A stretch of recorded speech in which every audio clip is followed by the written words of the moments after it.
Assalamualaikum, selamat pagi dan salam Malaysia Madani. Bersama saya Lydia Yusrina Abdul Ilyas dalam Berita Pagi Sarawak, edisi Isnin 16 Disember 2024. Projek Pembinaan dan Penyiapan Hospital Pengajar dan Pusat Kesihatan Prima PKP Universiti Malaysia Sarawak UNIMAS di Kota Semarahan kini sudah mencapai 52% siap. Timbalan Perdana Menteri Datuk Seri Fadilah Yusof berkata projek yang bernilai hampir 490 juta ringgit itu berjalan mengikut jadual ditetapkan. Jelas beliau, Jabatan Kerja Raya akan terus memantau kemajuan projek. Sebarang permasalahan akan dibincangkan dalam mesyuarat bagi mencari jalan penyelesaian. Projek ini berada dalam mengikut jadual. Namun kita kena address satu, pandangan daripada Kementerian Pengajian Tinggi dan juga pandangan daripada end user UNIMAS. Jadi dari situ nanti kita akan dapat pelaporan untuk kita tengok dan membuat penilaian. Setelah itu mungkin kalau perlu baru saya akan manggil. Projek tersebut dilaksanakan secara reka dan bina oleh kontraktor yang dilantik Perbina Emas Sdn Bhd dan dijalankan dalam dua fasa. Fasa pertama melibatkan pembinaan Pusat Kesihatan Prima dan telah siap pada April lepas. Ia disusuli fasa kedua iaitu pembinaan bangunan utama Hospital Pengajar UNIMAS dan dijangka siap penghujung 2025. Pusat Kesihatan Prima merupakan pusat kesihatan harian yang bertujuan untuk mengendalikan kes-kes kesihatan tidak kritikal seperti fungsi klinik kesihatan Kementerian Kesihatan Malaysia. Kementerian Pembangunan Wanita, Keluarga dan Masyarakat KPWKM bersedia memberi kaunseling kepada keluarga wanita yang dilaporkan hilang lebih seminggu dan mayat yang dipercayai wanita berkenaan dijumpai di Jalan Setiaraja, Kuching. Menterinya, Datuk Seri Nancy Shukri berkata, kementerian mempunyai perkhidmatan kaunseling bertujuan meningkatkan kesejahteraan masyarakat serta menangani cabaran mental dan emosi.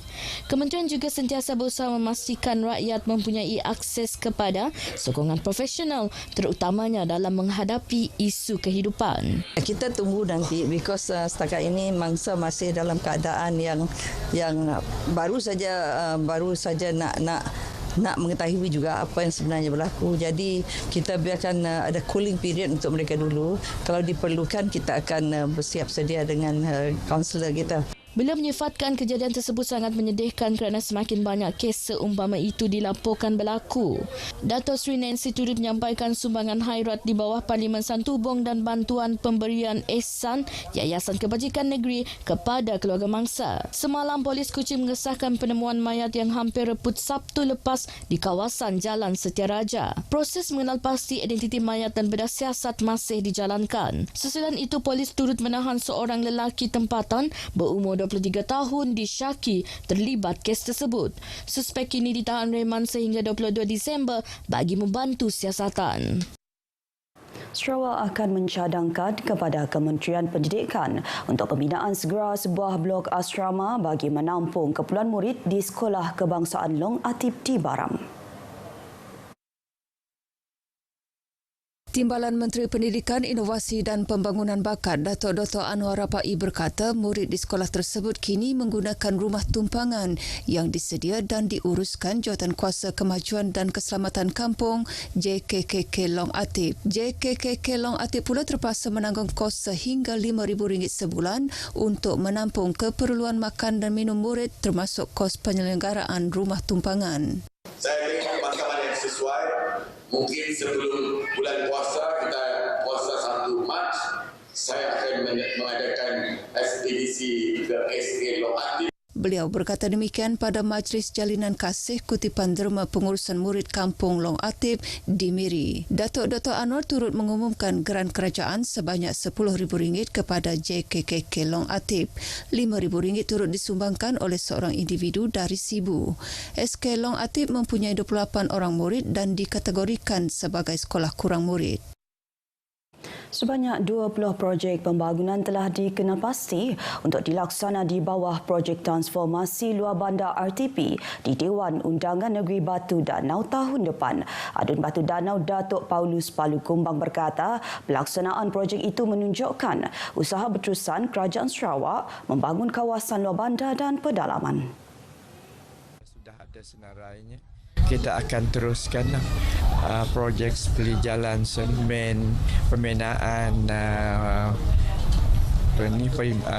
gelanggang sokan, dewan, jalan pertanian dan sebagainya lah. Sebab pihak pejabat presiden yang merupakan menjadi urustia bagi projek-projek kecil ini telah pun mengadakan bengkel dan telah dibincang beberapa projek-projek yang kita senaraikan lah. Beliau ditemui pada perlawanan akhir Piala Limbang di Kompleks Sukan Limbang. Dalam perkembangan lain, Datuk Paulus mengingatkan penduduk yang tinggal di kawasan rendah seperti di Dangan Berdamit dan Batu Danau agar berwaspada dan bersiap siaga sepanjang tempoh monsun timur laut ketika ini. Hujan dijangka lebih kerap berlaku yang boleh menyebabkan banjir. Beliau turut memberi jaminan pihak berwajib akan sentiasa membuat pemantauan dari semasa ke semasa. Sebanyak 120 bungkusan sumbangan diagihkan kepada pesakit di Wad Bersalin Hospital Umum Sarawak menerusi program ziarah kasih Biro Hal Ehwal Wanita Sebekas. Program disertai Timbalan Menteri di Jabatan Premier Undang-Undang Perjanjian Malaysia 1963 dan Hubungan Negeri Persekutuan, Datuk Sharifah Hasidah Said Aman Ghazali. Beliau yang juga Naib Presiden Saberkas dan Pengerusi Biro Hal Ehwal Wanita Seberkas Sarawak berkata, program tersebut sebagai tanda keprihatinan dan sokongan terhadap ibu-ibu bersalin. Ia juga untuk menambah keceriaan kepada golongan terbabit, terutama yang akan meraihkan perayaan Christmas.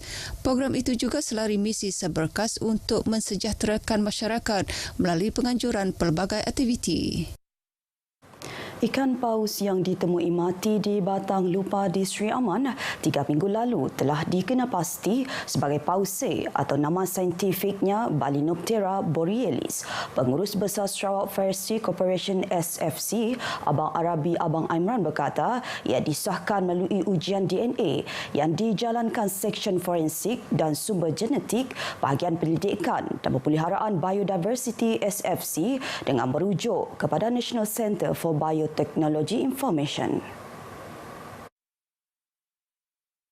Bangkai paus tersebut pertama kali dilaporkan oleh penduduk tempatan di media sosial berhampiran Pulau Seduku pada 19 November lepas.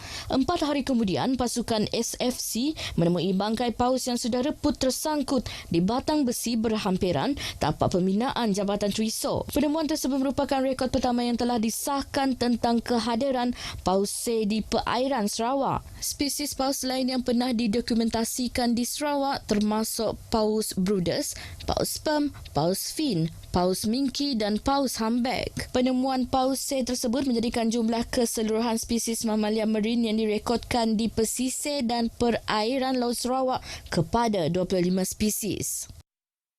Polis menahan seorang lelaki tempatan disyaki terlibat kes samun bersenjata di sebuah premis perniagaan di Simpang Batunia, Jalan Miri Bintulu pada 8 Disember lepas.